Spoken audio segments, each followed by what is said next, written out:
पूर्वांचल का बड़ा नाम है और यहाँ से कई राजनेता ऐसे निकले हैं जिन्होंने देशव्यापी राजनीति में अपना नाम रोशन किया है। आज ऐसे ही नाम की हम बात कर रहे हैं जो एक छोटी राजनीति शुरुआत करके राजनीति के शिखर तक पहुँचे हैं। हमारे साथ हैं केंद्रीय वित्त राज्य मंत्री जी श्री पंकज चौधरी जी। दैनिक जागरण आईएनएक्स में आपका स्वागत है। धन्यवाद। पार्षद से लेकर और केंद्रीय मंत्री तक का सफर आपने किया है। वैसे आपकी जो कि व्यापारी घराना भी रहा है आपका, तो ऐसे में आप स्वयं की पहचान किस रूप में चाहते हैं? देखिए, जहाँ तक मेरे राजनीतिक शुरुआत का सवाल है, मेरे फैमिली में कोई पॉलिटिकल बैकग्राउंड नहीं है।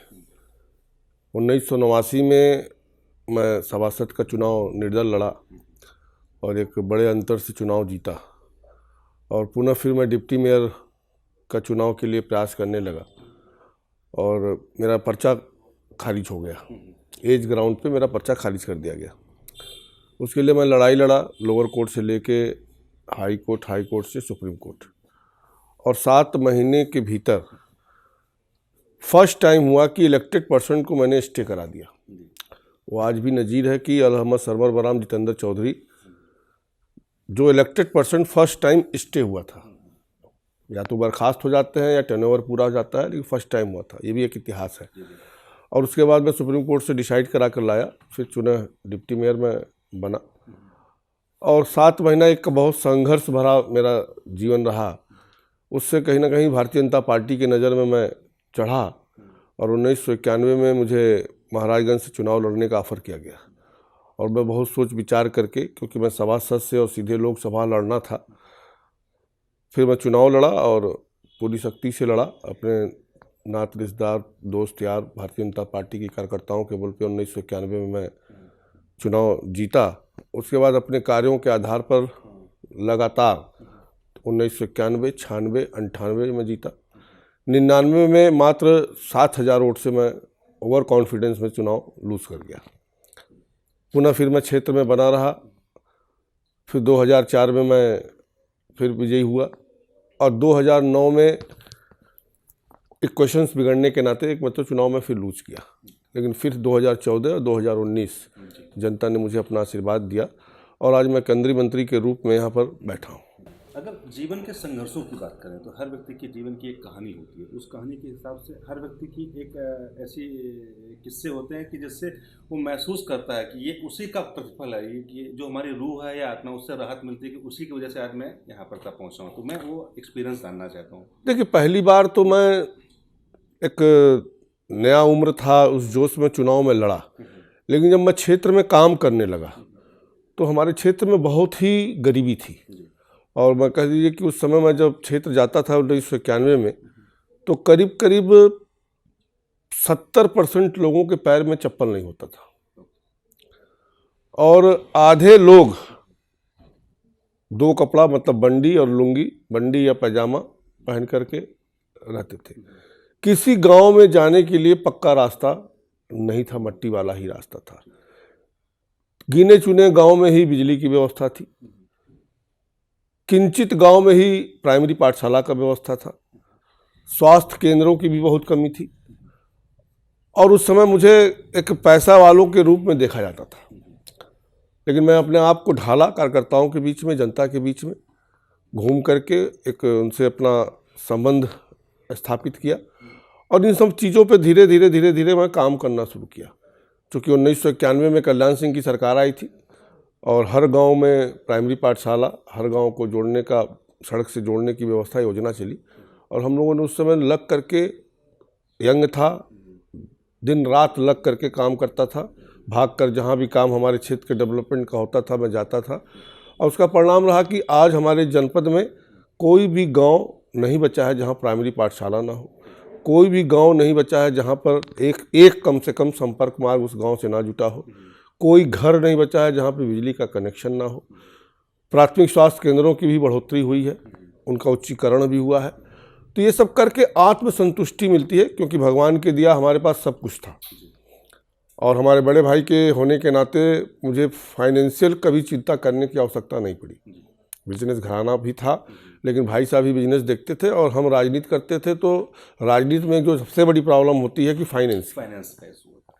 तो फाइनेंस की कमी हमको कभी नहीं हुई, क्योंकि भाई साहब थे, जितना मैं जाता था लेकर के पैसा अपना लोगों में मदद भी करता था, भागदौड़ भी करता था।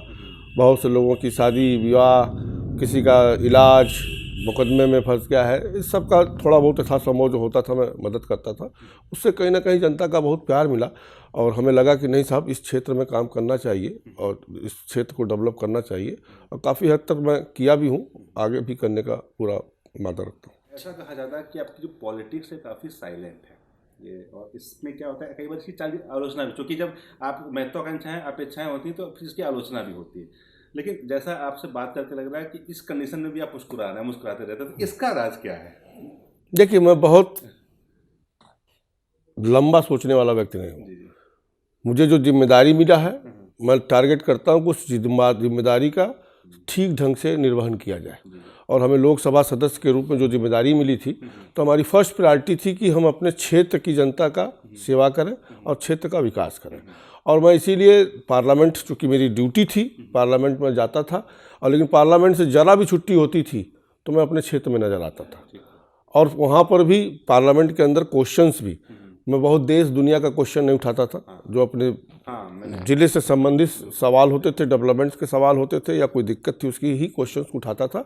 और बहुत मैं लाइमलाइट में आने का नहीं, अपना काम करता रहता था, अपने ज़मीनी आधार में बढ़ाता रहता था। और उसका परिणाम है कि 6 मरतबे एक क्षेत्र से एक चुनाव चिन्ह से 30 साल से जनता का और कार्यकर्ताओं का आशीर्वाद सहयोग मुझे प्राप्त है।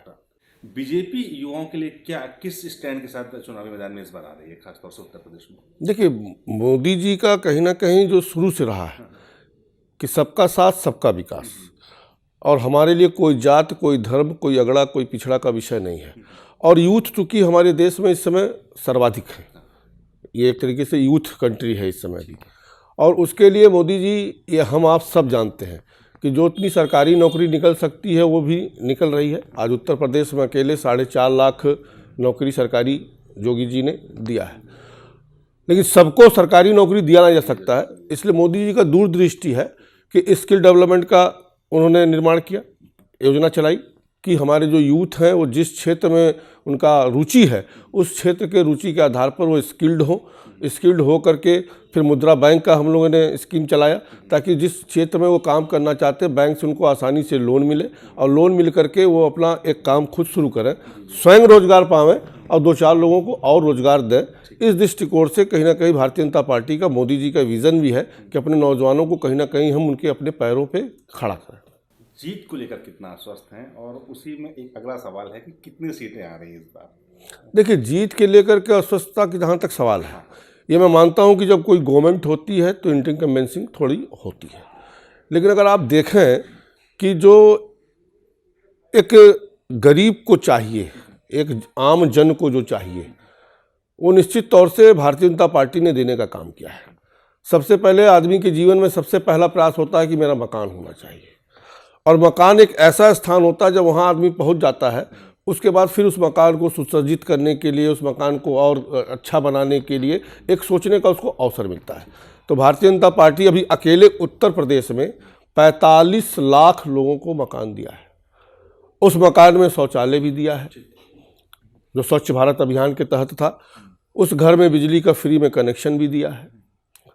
उस घर में खाना बनाने के लिए पर्यावरण के दृष्टिकोण से उसको कहीं ना कहीं गैस का सिलेंडर भी दिया गया है। गरीब आदमी है तो सस्ता राशन की व्यवस्था कराई गई है। आदमी बीमार पड़ता है तो 5 लाख तक का उसका मेडिकल फैसिलिटीज़ का बीमा कराया गया है। और गरीब आदमी है जो किसान है तो निश्चित तौर से उसको 6,000 रुपया 3 किस्तों में 4-4 महीने के क्वार्टरली दे करके उसकी मदद करने का भी प्रयास किया गया है। तो कह लीजिए कि जो अंतिम व्यक्ति है, जो एक जीवन यापन करने के लिए एक अति आवश्यक चीज़ें हैं, वो करीब करीब भारतीय जनता पार्टी ने देने का कार्य किया है। अब जब इतना सब कुछ भारतीय जनता पार्टी ने दे दिया है तो फिर एक पार्टी ने ये भी आकलन लगा रखा होगा इतना देने के बाद हमको कितनी सीटें मिलेंगी?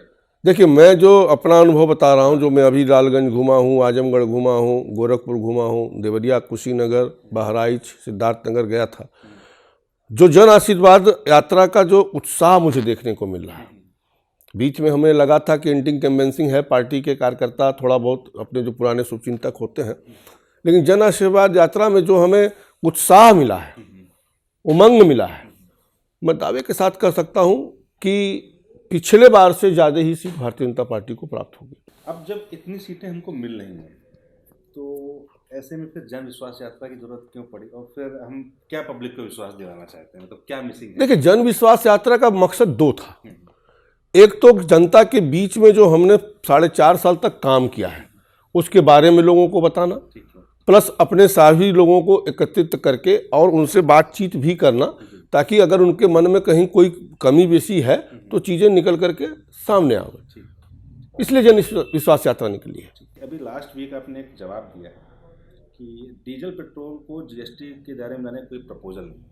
अभी लास्ट वीक आपने जवाब दिया, लेकिन चूंकि ये बड़ी डिमांड है और जब आपको याद होगा कि जब बीजेपी की सरकार आई थी तो बड़े धरने प्रदर्शन होते थे 2000 जब मोदी जी को लाया गया था, तो ऐसा क्यों हो रहा है? मतलब कहीं ऐसा नहीं लग रहा है कि कुछ थोड़ा सा हम लोग पीछे हट रहे हैं? नहीं, जीएसटी काउंसिल में कहीं ना कहीं एक फेडरल स्ट्रक्चर है, ये देश के सभी वित्त मंत्री उसमें सम्मिलित हैं, और जीएसटी काउंसिल का जो निर्णय हुआ है, जीएसटी का जो कानून बना है, उसमें है कि सर्वसम्मति से या बहुमत से ही जीएसटी किसी चीज़ पे लगाया जाएगा या हटाया जाएगा। पिछली 45वां जीएसटी काउंसिल की बैठक में मैं लखनऊ में था, ये विषय एजेंडा में था, लेकिन बहुत से प्रदेश अभी इसको और विचार करने के लिए कह करके आगे बढ़ाए। भारतीय जनता पार्टी की तरफ से, भारत सरकार की तरफ से कहीं से भी रोक या लगाने का प्रस्ताव एजेंडा में आया।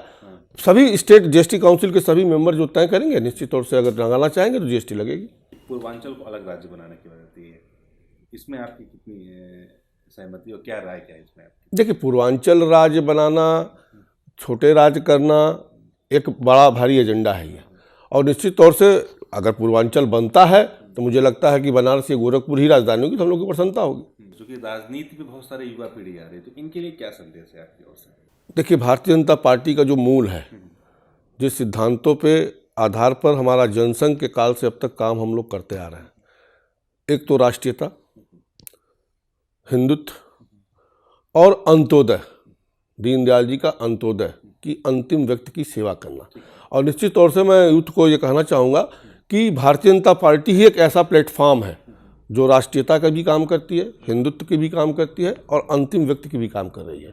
तो मुझे लगता है कि अगर जिस यूथ को अगर राजनीति में आना है तो उसको भारतीय जनता पार्टी से बढ़िया मंच नहीं मिलेगा। चूँकि आप वित्त मंत्री हैं, ऐसी स्थिति में भाजपा शासित राज्यों के प्रति केंद्र सरकार का कितना सॉफ्ट कॉर्नर होता है बजट अलॉटमेंट में या स्कीम्स देने में, या दूसरे जो गैर भाजपाई प्रदेश हैं जहाँ पर दूसरे पार्टियों की सरकारें हैं?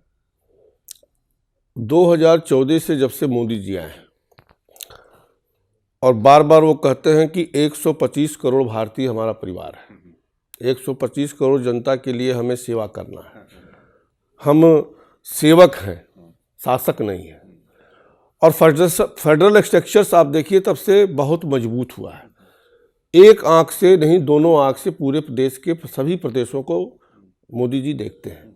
और अगर आप पता करेंगे तो जो एक स्ट्रक्चर तय है उसके आधार पर, चाहे वो भारतीय जनता पार्टी की सरकार हो, चाहे वो कांग्रेस की सरकार हो, चाहे जिस भी दल की सरकार हो, सबको एक बराबर कहीं ना कहीं सहायता भारत सरकार देती है। अभी एक प्रपोजल और आया है, जो लाइट मेट्रो की बात हो रही थी, लाइट मेट्रो का प्रपोजल अभी पेंडिंग है सेंट्रल लेवल पे ही। इस पे कब तक हम लोग मान के चलें कि सेंट्रल से कब तक अनुमति मिल जाएगी? अब देखिए, बहुत जल्द हमको लगता है कि भारत सरकार स्टेप बाय स्टेप काम करती है। निश्चित तौर से प्रपोजल्स आएंगे तो भारत सरकार उस पर डिले नहीं करेगी। सबसे बड़ा क्रूशियल टाइम होता है कि अपने लिए समय निकालना प्लस परिवार के लिए समय निकालना, तो इसका कैसे सामंजस्य बिठाते हैं? अब थोड़ा कठिन तो है, लेकिन टाइम मैनेजमेंट का माननीय मोदी जी ने हम लोग को एक प्रशिक्षण शिविर चला था, उसमें उन्होंने एक मुद्दा रखा था टाइम मैनेजमेंट, कि कैसे टाइम आप एडजस्ट करेंगे। अब उसमें हम लोग टाइम टू टाइम समय दे करके क्या आवश्यकता है, कहाँ जाना चाहिए, इस समय क्या करना है, कब पढ़ाई करनी है, कब पार्लियामेंट जाना है, कब मीटिंग्स में जाना है। अब चूँकि चुनाव आ गया है, अब इसी के बीच में हमारा 2-3 दिल्ली में भी कार्यक्रम था, प्री बजट मीटिंग भी थी पीएमओ में, फिर कल काउंसिल की बैठक थी, लेकिन फिर यहाँ जनसंपर्क यात्रा में भी, जन आशीर्वाद यात्रा में भी हमारी ड्यूटी लगी थी।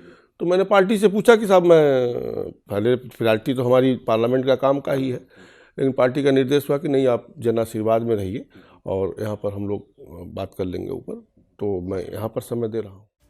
YouTube ऐप पर बेल आइकन दबाएं और iNext लाइव के कोई भी वीडियो मिस ना करें।